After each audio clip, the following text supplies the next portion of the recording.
Bonjour tout le monde, nouvelle vidéo pour vous présenter une application pour fabriquer des cartes mentales, donc pour faire ce qui s'appelle en anglais du mind mapping. Alors je vais vous présenter une application qui est gratuite, il existe une version payante qui a certains avantages, mais dans le cadre scolaire on peut déjà utiliser la version gratuite qui est quand même très intéressante.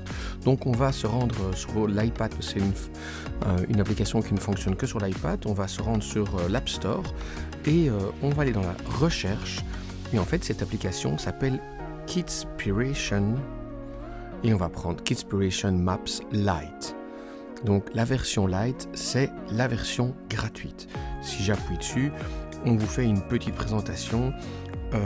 La présentation est en anglais, on vous dit qu'on peut créer une carte mentale, on le voit un petit peu dans les petits visuels qui sont ici. Alors on peut le faire avec des petites images. Alors vous allez voir, l'application est en anglais, mais ça ne va pas vraiment poser de gros problèmes.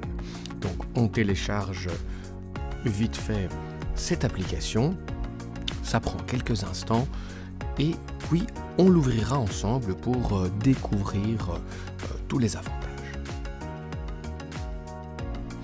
Voilà, elle a terminé de télécharger, donc j'appuie sur ouvrir.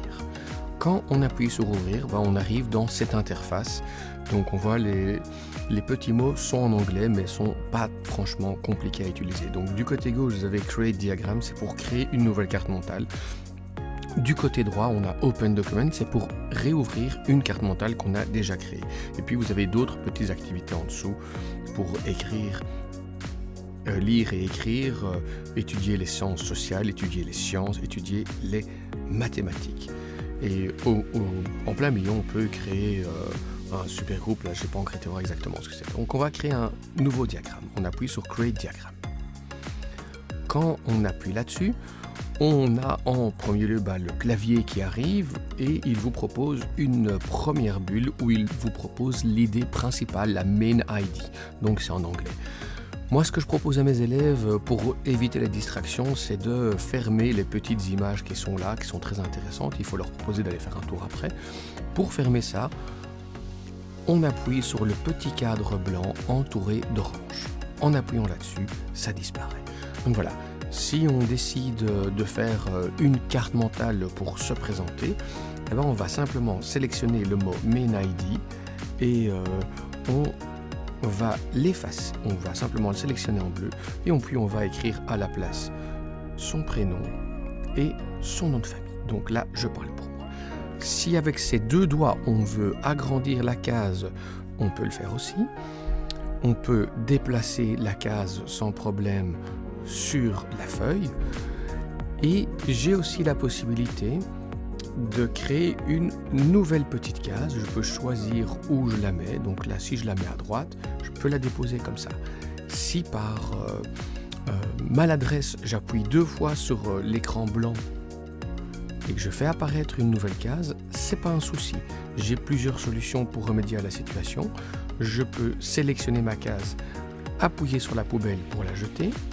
Une autre solution, à condition de l'avoir fait juste dans la dernière action, c'est d'utiliser la petite flèche pour retourner à gauche. En appuyant sur la petite flèche, on peut justement effacer la dernière frappe. D'accord ? Même chose, quand on pince à deux doigts, on peut dézoomer. Et dans l'autre sens, en écartant les doigts, on peut zoomer.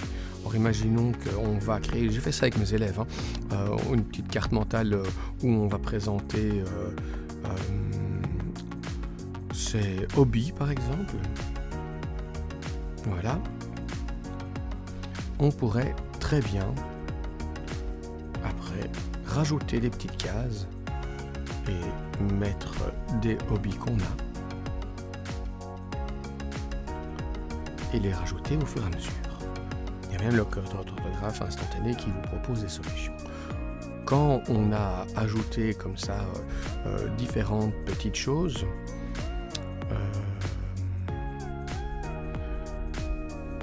je vais vous montrer la chose suivante après. C'est qu'on peut, si on veut, sur sa carte mentale, ajouter de la couleur. J'ai ajouté 2-3 petites choses. Alors pour ajouter de la couleur, je sélectionne juste ma case et puis en bas à gauche, j'ai des petits outils. L'outil qui m'intéresse directement pour changer la couleur de fond de ma bulle, c'est le petit pinceau. Si j'appuie le petit pinceau, j'ai différentes possibilités. Le premier rond, c'est le fond de ma case. Si j'appuie dessus, vous voyez que j'ai toute une série de fonds. Alors il faut juste faire attention de ne pas aller utiliser des fonds qui sont trop foncés, parce qu'en utilisant des fonds trop foncés, on ne sait plus vraiment bien lire ce qui est dans la case. Moi en général avec mes élèves, je prends les 2-3 premières lignes. Je peux changer le fond, et sur le deuxième outil juste à côté où c'est orange avec des petites lignes, je peux changer le contour. Et là, évidemment, je peux prendre quelque chose de plus foncé sans problème. Le troisième petit outil, c'est l'épaisseur de ma bordure extérieure de ma case. Quatrième outil, c'est les sortes de flèches. Donc je dois sélectionner ma flèche. Et quand je sélectionne ma flèche, vous voyez que j'ai plusieurs possibilités de flèches. Et en fonction des possibilités, ça change simplement. Même chose, je peux changer le sens de la flèche, double flèche, flèche vers le nom, flèche vers l'extérieur, ou bien simplement une ligne sans flèche. Donc voilà. Par après, imaginons que je veux sélectionner tous mes hobbies et les changer tous de la même couleur. Le problème, si j'en sélectionne un et que j'appuie sur le deuxième, vous voyez que le premier se désélectionne au profit du deuxième.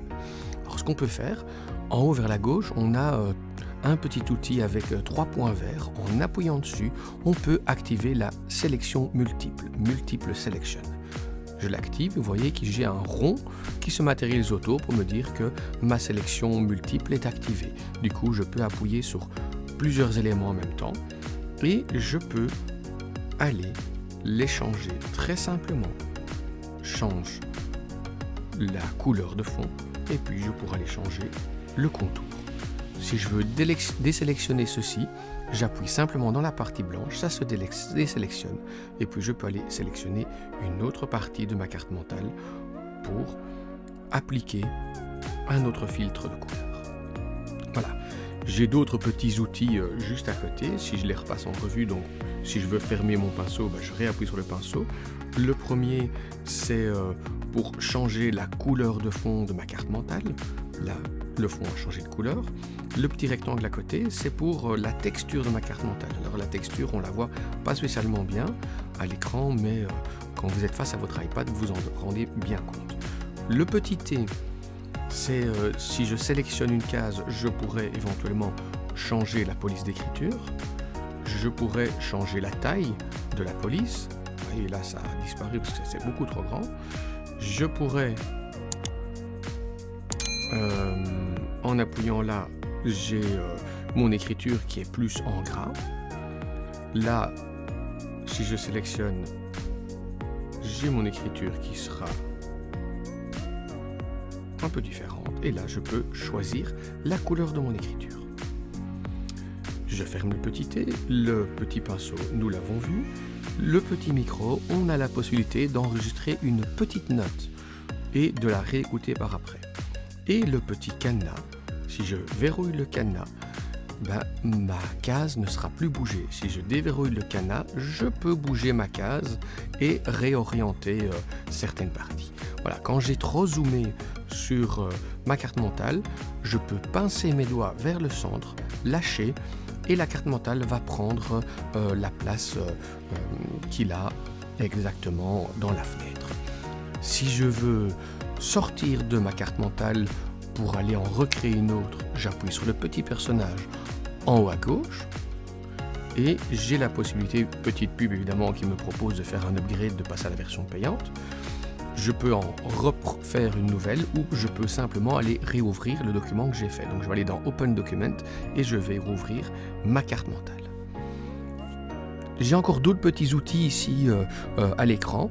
Si j'appuie sur les 5 petites lignes bleues qui sont là, je peux basculer dans une autre disposition où on va vous présenter votre carte mentale sous forme de petits schémas en ligne, comme si on faisait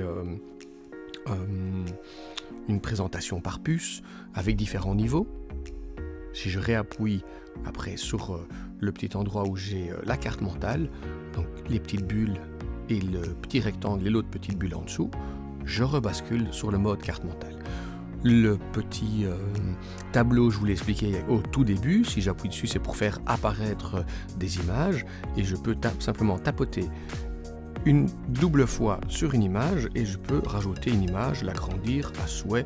Évidemment, je ne la veux pas, je peux m'en débarrasser et vous voyez que j'ai une série assez impressionnante de banques d'images qui sont accessibles.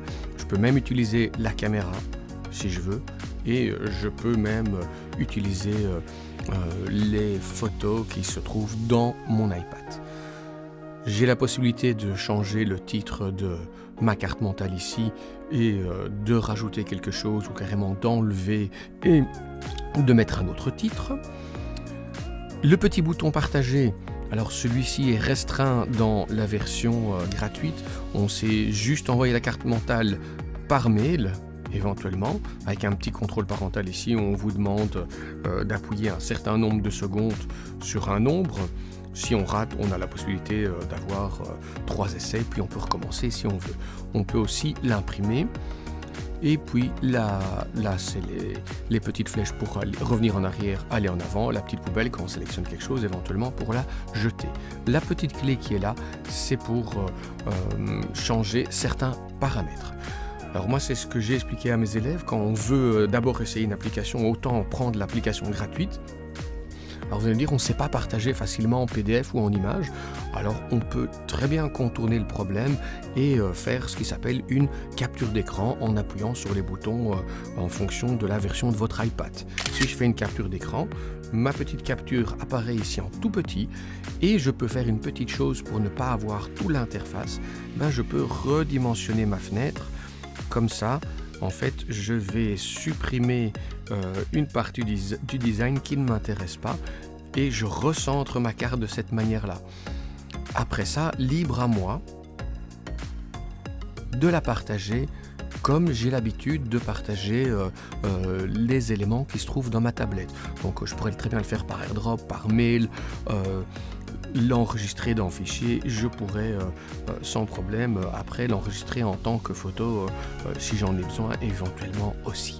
Donc ça c'est une possibilité, à vous de choisir en appuyant sur OK si vous enregistrez ça en tant que PDF dans fichier ou si vous enregistrez ça en tant qu'image dans la partie photo. Ici je ne vais pas l'enregistrer, non, je vais quand même l'enregistrer pour vous montrer. Donc je vais l'enregistrer dans photo. Et en fait, ma carte mentale, si j'ouvre photo, elle se trouve bien dans photo ici. Donc ça, c'est un petit moyen comme un autre de contourner le problème que on est dans la version gratuite et on ne sait pas exporter de la manière optimale comme on a envie. Donc voilà, j'espère que cette petite vidéo vous aura aidé un petit peu à découvrir Kidspiration Maps. Alors on peut l'utiliser ici pour faire une carte mentale de soi, de soi-même, mais à l'école je l'ai déjà utilisé avec les élèves pour faire des cartes mentales en maths et en français. Ça leur permet d'avoir une synthèse qui est présentée sous un autre aspect et qui est nettement plus facile à étudier pour eux. Voilà, merci à tout le monde.